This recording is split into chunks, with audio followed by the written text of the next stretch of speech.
booksellers and writers, and this was written by someone in their blog called If God Were a Writer. I'm now to my blessings part. If God were a writer and he was married to one woman, I'm pretty sure that woman would be Wanda Jewell. If God had his wits about him, that is, which always begs the questions anytime you're dealing with creators, whether writers or God, I imagine. It would be the perfect union.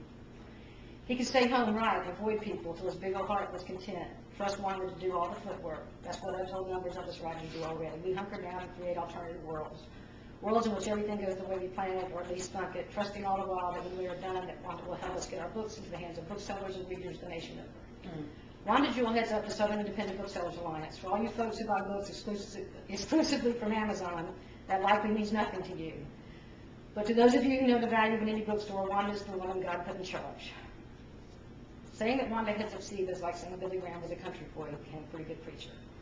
It tells you nothing of the scope of the job they perform and the blood, sweat, and prayers that goes on behind the scenes. Suffice it to say that Wanda's a working fool, books are her passion, bookstores her pulpit, and readers her mission field.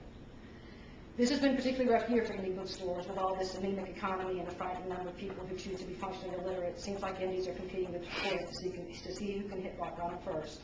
Auto workers or booksellers. I'll spare you a lecture about what happens to a nation that doesn't read and think independently.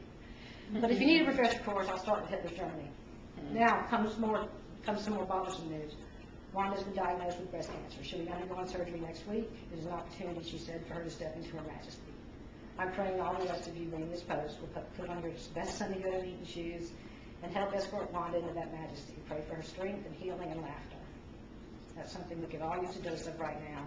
And if you want to do something really practical to help, go to your favorite local indie bookstore and buy a book in Wanda's honor.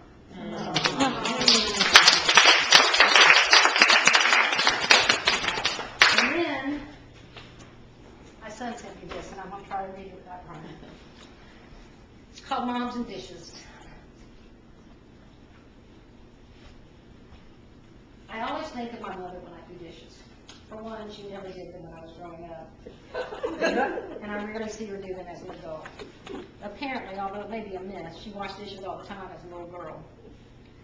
My military grandfather's standards were very high.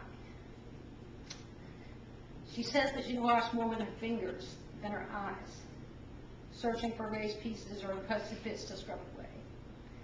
I imagine her as a girl, eyes slanted shut, her little hands clasping a thick ceramic plate.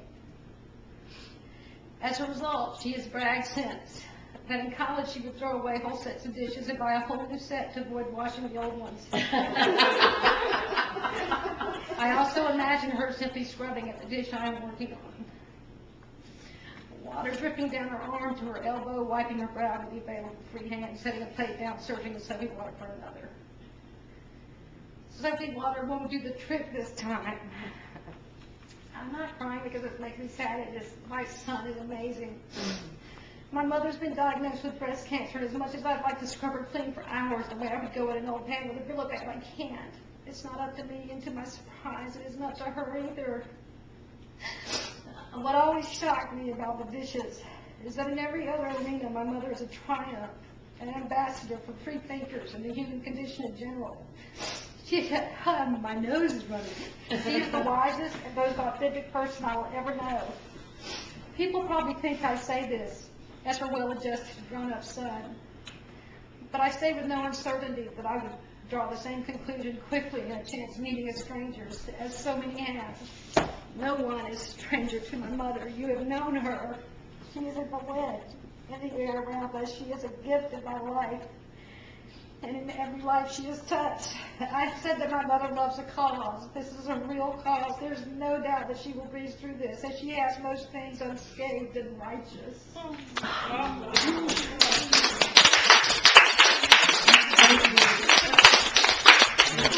That's it. Wow. Tell us about yourself.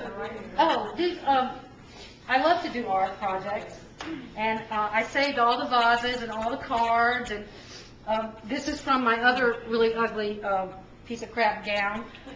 I got this card from Brooke, but I also got it from another person. Trish was so tough, her poop skirt had a bulldog on it. So I've just taken all of I've just taken all the gifts and cards and I'm gonna decorate all the vases, and I brought all the stuff today so that I could, do that. And like I said, I invite any of you to participate if you'd like. Another one of my favorite cards is what I'm looking for is a blessing that's not in disguise. Thank you.